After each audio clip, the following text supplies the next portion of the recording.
Hello everyone, welcome to brave future.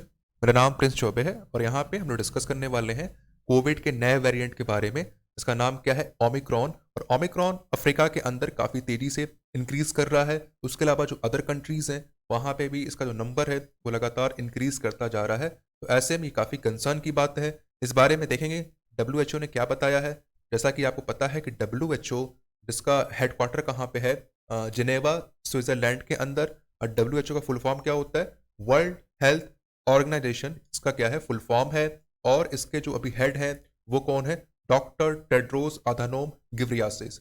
Doctor Tedros Adhanom Ghebreyesus क्या है? इसके अभी हेड हैं WHO के। और हेडक्वार्टर कहाँ पे है? जिनेवा स्विट्जरलैंड के अंदर। ये तो कुछ बेसिक बातें हो गई। अब WHO के द्वारा जो नई इन्फॉर्मेशन आई है, जो 5 पॉइंट्स दिए गए हैं ओमिक्रॉन को लेकर, उन्होंने क्या कहा इस बारे में लेकर, सारी बातें यहाँ पे डिस्कस करेंगे। उससे पहले आप चैनल को सब्सक्राइब कर लीजिए ताकि और जो वीडियो आती हैं वो आप तक पहुँचती रहे। राइट, यहाँ मैं बता दूँ आपको कि ओमिक्रॉन जो है ये एक ग्रीक लेटर से लिया गया है। यानी जो ग्रीक अल्फ़ाबेट है वहाँ से इस लेटर को लिया गया ओमिक्रॉन को। और इसका साइंटिफिक नेम क्या है? B11529। B11529 ये क्या है? इसका साइंटिफिक नेम है। जैसा कि पता है कि साइंटिफिक नेम याद करना थोड़ा कॉम्प्लिकेट होता है, इसलिए WHO जो भी नाम ले रहा है वो एक तरीके से जो ग्रीक अल्फ़ाबेट है वहाँ से जो उसका लेटर है उसके अकॉर्डिंग कोविड के जो भी वेरिएंट देखने को मिल रहे हैं उनका नाम रखा जा रहा है। ये आपको ध्यान रखना है। राइट, अब यहाँ जो 5 इंपॉर्टेंट पॉइंट है वो क्या है, पहले वो डिस्कस कर लेते हैं। तो यहाँ मैं बता दूं आपको कि WHO ने जैसा बताया है कि ओमिक्रॉन जो वेरिएंट है कोविड का, इससे री इन्फेक्शन का चांसेस ज़्यादा है in comparison of other variant. यानी कोविड का जो अदर वेरिएंट है उसकी तुलना में अगर देखा जाए तो ओमिक्रॉन से आपको ज़्यादा चांसेस है कि आप री इन्फेक्टेड हो सकते हैं। और जिन्हें कोविड पहले से रहा है या फिर जो पोस्ट कोविड रहे हैं उनके अंदर ज़्यादा चांस है कि वो कोविड से दोबारा री इन्फेक्ट हो जाए। जो वेरिएंट क्या है? वेरिएंट है ओमिक्रॉन। जैसा कि WHO ने बताया है कि जिन्हें भी कोविड पहले रहा है या जो पोस्ट कोविड रहे हैं उनके चांसेस ज़्यादा है कि वो ओमिक्रॉन से री इन्फेक्ट हो जाएं। ये बात आपको ध्यान रखनी है, काफ़ी इंपॉर्टेंट है। नेक्स्ट पॉइंट ये है कि अभी कंप्लीटली इस बात पे कंफर्म नहीं किया गया है कि जो ओमिक्रॉन वेरिएंट है ये ज़्यादा ट्रांसमिसिबल है, यानी ज़्यादा स्प्रेड कर सकता है पर्सन टू पर्सन। अभी कंप्लीटली इस बात पे उन्होंने इस पे मोहर नहीं लगाई है। बट अभी जो भी प्रोसेस चल रहा है कि जिसको अभी चेक करना है कि उनके अंदर वेरिएंट है ओमिक्रॉन का है या नहीं, उसके लिए अभी RT-PCR कराया जा रहा है इस बात को कंफर्म करने के लिए। ठीक है, ये क्या था? ये सेकंड पॉइंट था।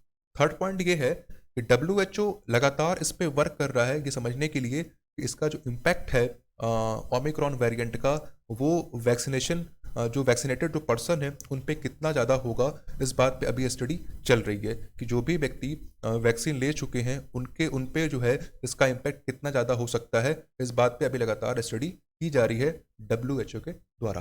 राइट, और फोर्थ पॉइंट ये है कि अब इस बात की पूरी तरीके से पुष्टि नहीं हो पाई है कि ओमिक्रॉन वेरिएंट की वजह से ज़्यादा जो साइड इफेक्ट है उसका बॉडी के अंदर देखने को मिल सकता है या फिर नहीं मिल सकता है पिछले वेरिएंट के मुकाबले में। मतलब ये हुआ, पिछला जो कोविड का वेरिएंट था जिन्हें भी हो रहा है उससे जो भी साइड इफेक्ट बॉडी के अंदर देखने को मिल रहा है, क्या उसके कंपेरिजन में इस बार ओमिक्रॉन के द्वारा जो साइड इफेक्ट है बॉडी के अंदर या फिर जो अदर डिजीजेस क्रिएट हो रही हैं वो ज़्यादा हो सकती हैं। ऐसा अभी तक WHO के द्वारा कंफर्म नहीं किया गया है। इस पे लगातार अभी भी स्टडी चल रही है। साथ ही साथ उन्होंने ये भी बताया है कि अभी इस बात को लेकर भी बहुत ज़्यादा इन्फॉर्मेशन उनके पास नहीं है कि पिछले वेरिएंट के मुकाबले जो सिम्टम्स हैं ओमिक्रॉन के द्वारा वो अदर क्या हो सकते हैं, यानी उनसे अलग हैं या फिर सेम वैसे ही हैं। अब इस बारे में ज़्यादा उनके पास इन्फॉर्मेशन, WHO के पास ज़्यादा इन्फॉर्मेशन नहीं है। वो माइल्ड जो भी केसेस आ रहे हैं जैसा पिछला वेरिएंट में देखने को मिला था उसी प्रोसेस पे जो भी अभी जांच है वो अभी चल रही है ओमिक्रॉन को लेकर। राइट, आई थिंक ये बात आपको समझ में आ चुकी होगी। और यहाँ पे फिफ्थ पॉइंट ये है कि जो हॉस्पिटलाइजेशन है साउथ अफ्रीका के अंदर वो कुछ समय से ज़्यादा तेज़ी से बढ़ा है। यानी जो हॉस्पिटलाइज लोग वहाँ पे हो रहे हैं उनकी जो संख्या है वो कहीं ज़्यादा इंक्रीज़ की है।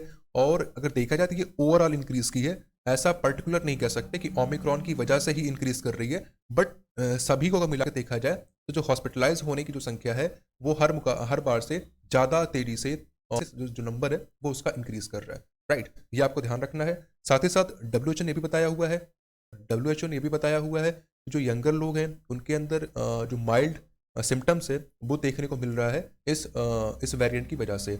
लेकिन लेकिन इसको लेकर कितना ज़्यादा कंसर्न अभी आगे बढ़ सकता है, इस बात पे जो स्टडी है वो लगातार WHO के द्वारा की जा रही है। तो आई थिंक ये सारी बातें टोटल 5 पॉइंट्स हैं, आपको क्लियर हो चुके होंगे। और अगर वीडियो पसंद आई हो तो लाइक करिए, सब्सक्राइब करिए, शेयर करिए। और आप जो टेलीग्राम ग्रुप है ब्रेव फ्यूचर का, उसको आप ज्वाइन कर सकते हैं। वहाँ पे लगातार जो भी PDF है, जो वीडियो है, उसके लिंक वहाँ प्रोवाइड किए जाते हैं। साथ ही साथ जो उसका लिंक है वो आपको कहाँ मिल जाएगा, डिस्क्रिप्शन बॉक्स में आपको मिल जाएगा। तो वहाँ से आप जाके उसको ज्वाइन कर सकते हैं और मुझे इंस्टाग्राम पे भी फॉलो कर सकते हैं आप। बस इतना ही था। Thank you so much.